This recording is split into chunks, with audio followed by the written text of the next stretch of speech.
হযরত জাবির রাদিয়াল্লাহু তাআলা আনহু বলেন, দুনিয়ার মানুষ রে,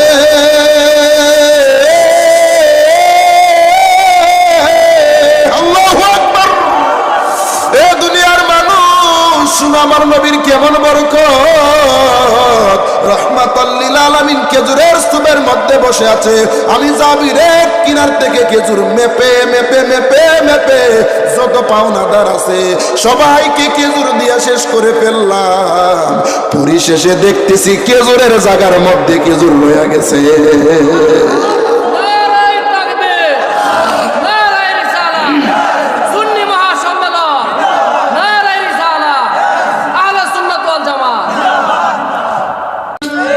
আমার নবীর বরকত কেমন শুনেন।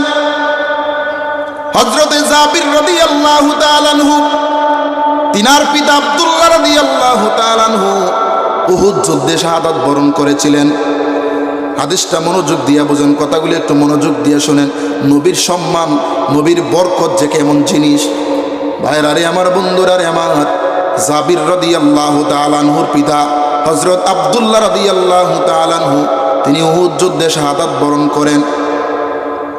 তিনি যখন শাহাদাত বরণ করেছেন, তিনি অনেক ঋণগ্রস্ত ছিলেন, অনেক ঋণ তিনি রেখে গেছেন। ভাইরা রে, আমার বন্ধুরা রে, আমার অনেক ঋণ তিনি রেখে গেছেন। এই ঋণ যখন তিনি রেখে গেছেন, তিনার সন্তান হযরত জাবির রাদিয়াল্লাহু তাআলা আনহু কিভাবে এত ঋণ দিবেন। ঋণদাররা, পাওনাদাররা তিনার বাড়িতে এসে বাবা যখন শহীদ হয়ে গেছে, পাওনাদাররা পুত্রের কাছে এসে পুত্রকে জ্বালাতন করতেছে, পিরাপিরি করতেছে টাকা পরিশোধ করার জন্য সময় মতো।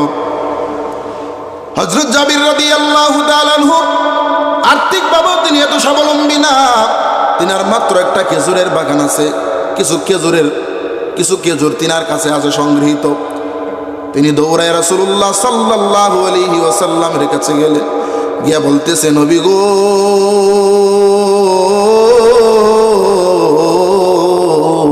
ও মায়ার নবী, আমার পিতা হযরতে আব্দুল্লাহ রাদিয়াল্লাহু তাআলা আনহু উহুদ ময়দানে শহীদ হয়ে গেছে গো নবী।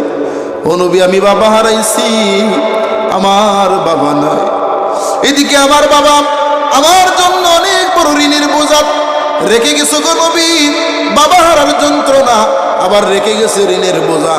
আমি তো প্রায় দিশেহারা। পাওনাদাররা, ঋণদাররা আমার বাড়িতে এসে আমার সাথে খারাপ আচরণ করতে পারে, কটু কথা বলতে পারে। ইয়া রাসূলুল্লাহ, আপনি যদি আমার সাথে আমার বাড়িতে যাইতেন, পাওনাদাররা হয়তো বা আপনারে দেখে আমার সাথে তেমন খারাপ কোনো আচরণ করতো না। নবী গো,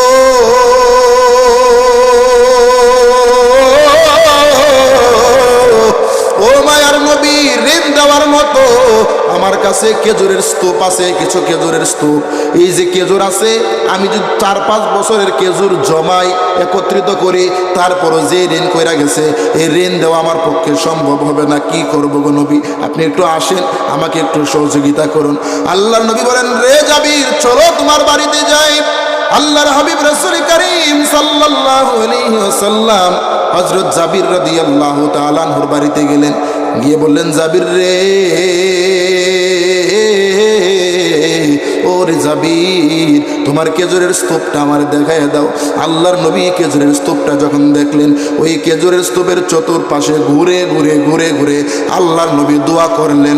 দোয়া করে নবী বললেন, রে জাবির, খেজুরের স্তূপের উপরে আমি বসলাম, এক কিনার থেকে, এক সাইড থেকে খেজুর মেপে মেপে মেপে মেপে তোমার যত পাওনাদার আছে তাদেরকে দিতে থাকো, দিতে থাকো। হযরত জাবির রাদিয়াল্লাহু তাআলা আনহু বলেন, দুনিয়ার মানুষ রে,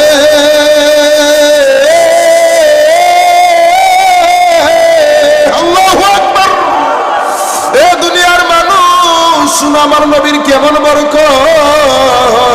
রাহমাতাল লিল আলামিন খেজুরের স্তূপের মধ্যে বসে আছে, আমি জাবির এক কিনার থেকে খেজুর মেপে মেপে মেপে মেপে যত পাওনাদার আছে সবাইকে খেজুর দিয়া শেষ করে ফেললাম। পরিশেষে দেখতেছি খেজুরের জায়গার মধ্যে খেজুর রয়ে গেছে।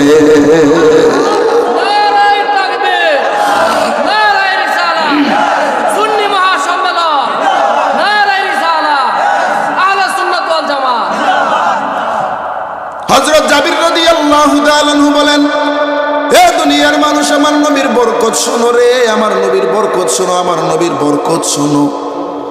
নবী খেজুরের স্তূপের মধ্যে বসা, যেই বাগানের খেজুর চিন্তা করেছিলাম 4-5 বছরের খেজুর যদি একত্রিত করি তারপরও পাওনাদারদের পাওনা দিয়ে শেষ হবে না, ঋণদারকে ঋণ দিতে পারবো না।